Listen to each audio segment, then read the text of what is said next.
të trit, shoh një potencial të jashtëzakonshëm. Por shkaku është ai mosmungesës punës dhe mos leximit. Klubi i astronomisë është themeluar në vitin 2014 nga Suel Ahmetin, cilin e përshëndes.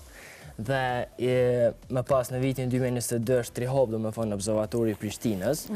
Dhe ne kemi pritur vetëm brenda 3 muajve mbi 10.000 vizitor, dhe çdo vit presin më shumë, kemi edhe në Google dikon rreth 600 review. Pra unë juftoj çdo natë që mundi me ardhë në observator, edhe mundi me ardhë me shiku yjet, planetet e tjerë. Pra ne mirësim një klub kryesisht me terrenjet cilët janë pasionant, ne kemi më shumë kemi staf vajza, pastaj kemi më pak djemë, se fojmë po na i nashkalojnë vajzat, po na më shumë kemi vajza në stafin tonë, që ja përgatiten për fushat STEM.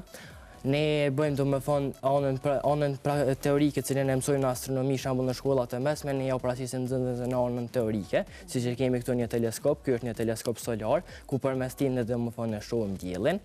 Observatori i Prishtinës është tek Pallati i Rinisë, për ju që se dini, dhe mundin me ardhë se tash të pak fillon më rregullu moti, mundna me pa Hënën, Jupiterin dhe disa nga planetet.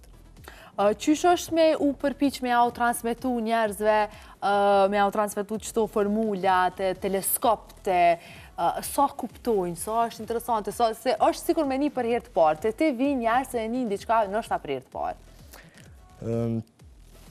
Tash, gjoja ma interesante është ky globi, se ketë mas pore manitin me qitë glob, tani edhe të vëzhgimi astronomik, po edhe diçka që pas na rrujen qëto dyja. Janë 2 copëzat goralecëve, cilët vinë nga hapësira. Vjen nga sateliti joni vetëm i cili është Hëna, i cili është kriju para miliona viteve, pra me goditjen e tokës me një planet tjetër të ashtu quajtur Theia, dhe është kriju një lloj shkëmbi i cili është rrotulluar rreth tokës. Në fillim dita ka qenë 6 orë, por me kalimin e viteve është bërë 24 orë. Tash supozohet se çdo vit Hëna largohet nga 0.5 dhe 1 cm deri në vitin 2100 një ditë toksore ta kemi për 25 orë.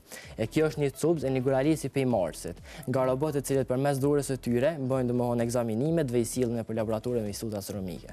Po tash sa interesant, bre. Janë 2 pjesë që vinë nga hapësira. Cili është planeti jot i preferuar, që të pasionon ashtu? Jupiteri. Jupiteri, pse?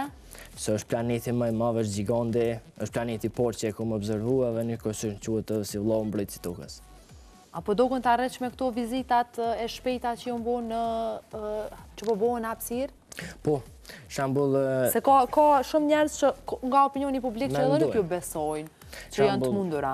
Shembull mendojnë që nuk kanë zbritur njerëz në Hënë, po si vjet në vitin 2026 që vit që jemi, do të zbarkojnë për herë sëri njerëzit në Hënë, ku për herë të parë do jetë një grua dhe një njeri me ngjyrë, pra do të vërtetohet se për një men njerëzit mund të shkojnë në Hënë, kurse misionet e mëvonshme është planifikuar që deri në vitin 2028 të planifikohet edhe zbritje NASA-s në planetin e Kuq, në planetin Mars.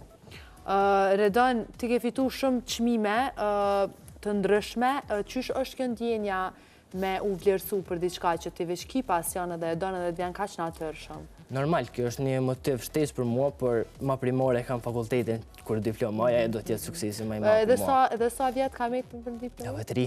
Edhe 3 vjet, se student i vitit parë. I vitit parë. A ka shansë me e pa na Redonin mas diplomimit dikon jashtë Kosovës? A është misioni jot me punu në Kosovë? A kem shansa me pa NASA ose dikon tjetër? Unë e kam si pasion tjetër, domon astronomia është sikur një pasion, kurse shkenca nuk është pasion apo hobi, është shkencë eksakte e cila vjen prej punës edhe prej përkushtimit, pasi asnjëherë mos mendojnë njerëzit se me shkencë veç prej menimeve lindin, po duhet punë dhe mësim edhe lexim, domethënë. Sepse çdo gjë lehtësohet, shembull në detyrë diçka, shembull unë kam pas problem në matematik, nuk u mujt, po tani me kalimin e kohës mund të gështu, ka filluar gradualisht domethënë që zhvillohet çaja logjika, edhe ti domethënë më afërt. Se unë shoh të rritet të trit, shoh një potencial të jashtëzakonshëm.